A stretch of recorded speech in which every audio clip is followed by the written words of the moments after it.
नमस्कार, Venus astro में मैं दिव्या मित्तल आप सभी का स्वागत करती हूँ।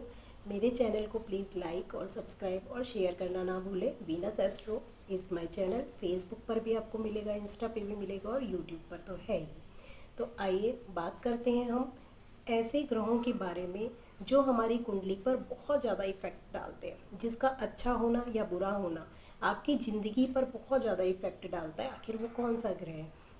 वो ग्रह है चंद्रमा।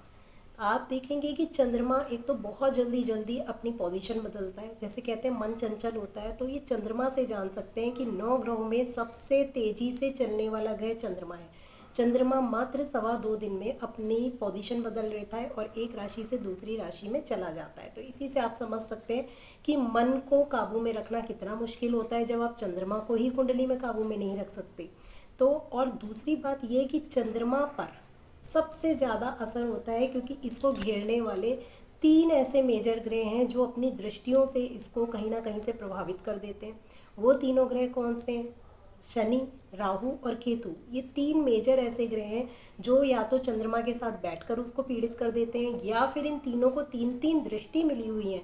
तो आप सोचिए, जब 3-3 दृष्टि से ये कहीं ना कहीं से तो चंद्रमा पर दृष्टि डाल ही देते हैं। कोई ना कोई ग्रह चंद्रमा पर दृष्टि डाल देता है और चंद्रमा पीड़ित हो जाता है। क्योंकि शनि के साथ यदि चंद्रमा का कैसे भी संबंध हो जाए, चाहे वो दृष्टि संबंध हो या फिर शनि के साथ वो विराजमान हो, तो ऐसे में चंद्रमा बहुत अधिक पीड़ित हो जाता है और विष योग का निर्माण करता है। अब विष योग से क्या मतलब है? विष योग एक ऐसा योग होता है जो हमारे जीवन में विष घुलने का काम करता है। चाहे वो आपके रिश्तों में विष घुले, चाहे वो आपके साथ जीवन में आपके संबंध खराब हो, सबसे ज़्यादा संबंधों पर ही असर डालता है ये विष दोष सबसे ज़्यादा। और ग्रहण जो लगता है वो कब लगता है? चंद्रमा अगर राहु या केतु की दृष्टि में आ जाए, और लेकिन ज़्यादातर बैठने पर ज़्यादा इफेक्ट डालता है। तो राहु के साथ बैठेगा या केतु के साथ बैठेगा तो ग्रहण दोष का निर्माण हो जाता है। अब जब ग्रहण लग गया तो आपके मन पर ग्रहण लगा हुआ है, खुशियों पे ग्रहण लगा हुआ है। क्योंकि जब तक आप मन से सुख अनुभव नहीं करते हैं, तब तक आप कोई भी काम करने में अच्छे से अपने आप को नहीं पाते हैं। कहीं भी इंसान की कोई भी चीज़ हो, चाहे वो बीमार हो तो भी वो मन से पहले बीमार होता है, उसका मन बहुत दुखी हो जाता है, इसीलिए बीमारी से भी वो उबर नहीं पाता। और इसी तरीके से जब आप कैसे भी, आपका कोई रिश्ता ख़राब हो जाता है, रिश्ता टूट जाता है या कोई भी संबंध आपके विच्छेद होते हैं, तो आप सबसे पहले शरीर पर असर आने से पहले आपके मन पर असर आता है। मन आपका ख़राब होना शुरू हो जाता है, इतना दुखी हो जाते हैं कि आप डिप्रेशन की स्टेज तक पहुंच जाते हैं। आपके साथ कुछ घटनाएं घटित हो जाती हैं, एक्सीडेंटल हो, चाहे वो आपकी जॉब से रिलेटेड हो, जॉब का आना जाना छूटना, ये भी एक परेशानी है आजकल। और उसकी वजह से भी इंसान का सबसे पहले क्या प्रभावित होगा? मन प्रभावित होगा। मन हमारा हर तरीके से प्रभावित होता है और वो इतना ज़्यादा परेशान हो जाता है कि हम चाहकर भी आगे नहीं बढ़ पाते। आप कभी भी देखिएगा, जब तक आप मन से खुशी नहीं है तब तक आप सामने वाले को भी खुश नहीं कर पाते। दूसरा, आप खुद ही खुश नहीं है तो आप किसी भी चीज़ में मन लगा ही नहीं पाएंगे। तो है ना, कितना ज़रूरी मन को कंट्रोल करना। अब इस मन को आखिर कंट्रोल कैसे किया जाए? इसका एक सबसे सरल उपाय तो देखिए ये है कि आपका जब कुछ भी एक दिन में जो भी आपका अच्छा काम करने का मन करे, जो भी दिल करे वो कीजिए। एक काम कुछ ऐसा जिसमें आपको अच्छा लगे, इंजॉय मिले, आप हंसें, आपको खुशी हो, चाहे वो किसी से बात कर कर हो 5 मिनट, चाहे आपको ड्राइंग करके हो, चाहे आपको डांस ही करके क्यों ना हो। मतलब कोई भी एक एक्टिविटी आप दिन में अपनी, चाहे हर दिन अलग अलग चीज़ें करें, बट करें ज़रूर। चाहे एक प्याली ही क्यों ना साथ में बैठ के पियो किसी के साथ, ये भी आपके मन को खुश करने का एक सबसे बड़ी वजह बनती है। तो ये बहुत अच्छे अच्छे से टिप्स हैं जो मैंने मतलब मुझे लगता है कि वर्क करते हैं। क्योंकि मन को खुश रखना आप ही के बस में है, कोई दूसरा आपके मन को खुश ज़्यादा नहीं कर सकता। वो थोड़ी देर आपसे बात करेगा, आप खुश हो जाएंगे, परंतु आपके मन को आपको खुद खुश रखना है। तो आगे हम बात करते हैं कि चंद्रमा पीड़ित तो हमारा 3-3 ग्रहों ने कर दिया। इसके अलावा भी चंद्रमा अगर 6, 8 और 12th हाउस, जो कि हमारे मारक भाव कहे जाते हैं, उनमें अगर विराजमान हो जाता है चंद्रमा, तो भी हमारा चंद्रमा पीड़ित होता है। क्योंकि छठा भाव चंद्रमा अगर बैठता है तो रोग रिपु शत्रु का है, शत्रु बनते हैं, रोग आते हैं, और आपका हमेशा कर्जा ये सब चलता रहता है, कर्जे की संभावनाएं बहुत ज़्यादा बढ़ने लग जाती हैं। इससे आप परेशान रहते हैं, कर्जे से परेशान रहते हैं, रोगों से परेशान रहते हैं, शत्रुओं से परेशान रहते हैं। दूसरा, अगर अष्टम भाव में बैठ गया तो मृत्यु तुल्य कष्ट देता है यहाँ पर तो। यानी ऐसे लोग सुसाइड अटेम्प्ट तक कर लेते हैं या डिप्रेशन के हाई लेवल पे भी पहुँच जाते हैं। ऐसा नहीं कि केवल बैठने भर से, अगर ये बैठने के साथ साथ इस पे राहु शनि की भी दृष्टि पहुंच जाए, राहु की भी पहुंच जाए, और या फिर यहीं पे शनि साथ में बैठ जाए, तो ऐसे में हाई डिप्रेशन के लोग शिकार हो सकते हैं। आपने बहुत सारे केसेस सुने होंगे डिप्रेशन के, सुसाइड के। तो वो क्यों होते हैं आखिर? क्या इतना आसान है खुद का जीवन समाप्त करना? नहीं। आप एक सुई भी अगर खुद को चुबा लेते हैं तो दर्द देती है वो सुई। तो आत्महत्या जैसा एक गंभीर जो चीज़ है वो आप कैसे अपने साथ अप्लाई कर सकते हैं? बहुत मुश्किल होता है। तो आप सोचिए कि उसका मतलब उस इंसान का मेंटल लेवल कितना ज़्यादा, या उसका मन कितना प्रताड़ित हो चुका होगा कि वो इतना कठिन काम भी वो करने को तैयार हो जाता है। तो इसीलिए सबसे पहले आप प्लीज़ अपने मन को बैलेंस कीजिए, अपने लिए भी और अपनों के लिए भी। क्योंकि जब आप ऐसे गलत अटेम्प्ट करते हैं ना, तो आप तो चले ही जाते हैं, परंतु आप अपनों जो पीछे आपके अपने छूट जाते हैं उनको आप बहुत बड़ा दर्द दे जाते हैं। तो ये काम तो बिल्कुल मत कीजिए। अगर आपको ऐसे डिप्रेशन के शिकार हो रहे हैं तो प्लीज़ अपनी कुंडली दिखाइए और अपने चंद्रमा को बैलेंस करिए। देखिए कि आपका चंद्रमा कितना ख़राब है, कितना नहीं है, उसको कितना ठीक किया जा सकता है। तो अब हम बात करेंगे कि उपायों के बारे में। चंद्रमा तो पीड़ित हो गया है, अब क्या किया जाए? क्योंकि कुंडली में उठा के चंद्रमा को तो इधर उधर किया नहीं जा सकता, वो तो जहाँ भगवान जी ने बैठा दिया बैठ गया। तो अब उसको सही करने के लिए भी तो भगवान जी ने हमें रास्ते दिखाए हैं। अब वो रास्ते क्या है? सबसे पहला रास्ता भोलेनाथ का ही है, जो मैं समझती हूँ कि हर एक व्यक्ति को, मैंने पहली जो वीडियो बनाई थी अपनी वो यही बताया था, रोज़ मंदिर चलिए।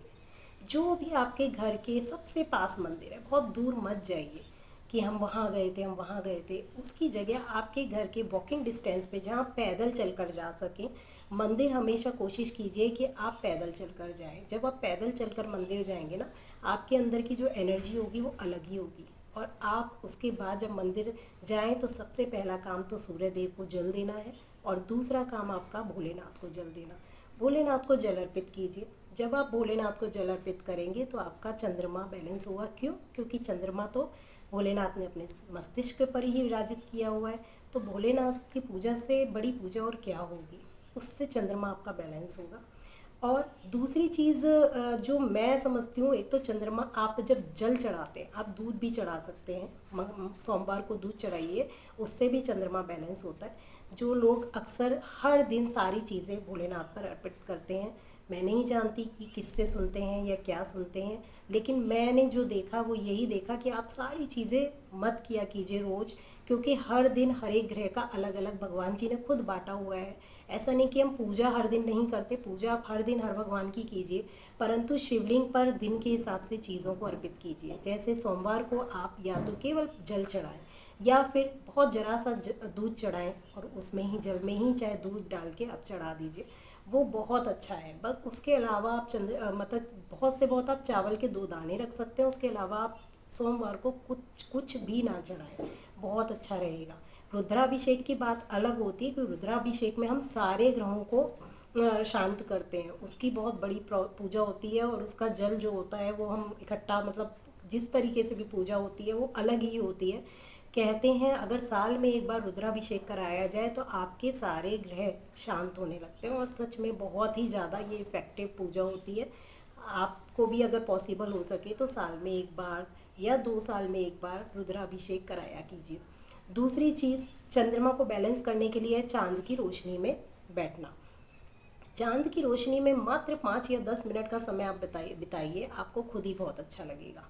तीसरी चीज़ ये है कि आप मंत्र का जाप कीजिए। एक मंत्र है जो हमारे चंद्रमा को बैलेंस करता है, बहुत छोटा सा मंत्र है, ओम सोम सोमाय नमः। ये 108 बार आप जाप कीजिए इसका। आपको देखेंगे जब आप ये डेली जाप करेंगे और दिन में इसका जाप कीजिए, आपको खुद ही आपका मन बैलेंस लगने लगेगा, और जितने भी तनाव है वो बहुत हद तक लिमिट में आने लग जाएंगे। बहुत अच्छा ये मंत्र है, इसको ज़रूर आप कीजिए। कहते हैं अगर मन खुश नहीं है या मन को शांति देनी है तो चांदी एक सबसे प्योर धातु कही जाती है। अगर आपको प्योर चांदी पहन पाए तो चांदी की चैन पहन लीजिए या चांदी का कड़ा धारण कीजिए, इससे भी आपका मन जो है संतुलित रहेगा। दूध और दही का सेवन कीजिए, कोशिश कीजिए कि दिन में इसका सेवन करें तो बहुत अच्छा रहेगा, क्योंकि जब चंद्रमा की पोजीशन ज़्यादा ख़राब होती है तो कहते हैं कि नहीं, उसको रात में दूध और दही का सेवन नहीं करना चाहिए ऐसे लोगों को, तो दिन में आप करें तो बहुत अच्छा रहेगा। बाकी सबसे ज़्यादा ज़रूरी होता है, अगर आपका चंद्रमा पीड़ित है और नहीं भी है तो भी, क्योंकि वो पीड़ित हो सकता है, वो है पानी की बर्बादी अपने सामने ना होने दें। अगर आपके घर की किसी भी टैब में एक एक बूंद भी पानी टपक रहा है तो चंद्रमा तो खराब हो ही रहा है, ऐसे घर में राहु का वास होने लग जाता है, राहु की नेगेटिव एनर्जी इस घर में आने लग जाती है। तो उस टैप को किसी भी तरीके से जल्द सही कराने की कोशिश कीजिए, क्योंकि वो आपके चंद्रमा को ही नहीं राहु को भी आमंत्रित कर रही है। दूसरा सबसे ज़्यादा जो सभी जानते हैं वो है माता की सेवा। चंद्रमा हमारे माता का भी कारक है। माता की सेवा के साथ साथ केवल सेवा का मतलब सिर्फ ये नहीं होता कि आपके घर में अगर माँ है तो आपने उनको खाना दे दिया, बस उन्होंने खाना खा लिया। देखिए, सेवा का मतलब होता है कि किसी को सुख देना। सेवा भी एक ऐसी सेवा है कि मात्र खाना देने से, क्योंकि आजकल बड़े बड़े मतलब सब लोग होता है कि खाना देना इट्स वेरी सिंपल, या सिंपल भी नहीं कहेंगे, लेकिन अगर आप किसी को खुशी दे पा रहे हैं ना तो माता को खुशी दीजिए। चाहे वो आप 2 मिनट उनके पास समय व्यतीत कीजिए, उनसे बैठिए, अगर माता दूर रहती हैं तो उनसे कभी कभी बात कीजिए, जिससे चाहे वो 5 मिनट ही बात कीजिए, आप देखिए आपका चंद्रमा कितना बैलेंस हो जाएगा। क्योंकि जो माता को जब सच्चे मन से खुश होती है ना माँ, तब जाकर वो आशीर्वाद मिलता है। क्योंकि हर माँ कभी किसी बच्चे का बुरा तो नहीं चाहती, लेकिन जब वो खुश होती है तो उसके मन से ना चाहकर भी कुछ ना कुछ अच्छा निकलता ही रहता है, और वही चीज़ आपको चाहिए चंद्रमा को बैलेंस करने के लिए। तो आज के लिए इतना ही। चंद्रमा को वो कि आप लोग धीरे धीरे सब बैलेंस करेंगे, और इस डिप्रेशन की स्टेज से अपने बच्चों को भी हटाइए, खुद भी हटिए, क्योंकि आजकल छोटे छोटे से बच्चे पढ़ाई का डिप्रेशन इतना ले लेते हैं कि उनको कंट्रोल कर पाना मुश्किल होता है, और हम लोग फिर यही सोचते हैं कि अरे बच्चे ने बहुत डिप्रेशन ले लिया पढ़ाई का। तो उससे बेटर है कि आप उसको थोड़ी सी पूजा पाठ में अभी से डालिए, भक्ति में डालिए, और जब वो थोड़ा बहुत इन चीज़ों को करेगा तो उसको बहुत अच्छा लगेगा। धन्यवाद।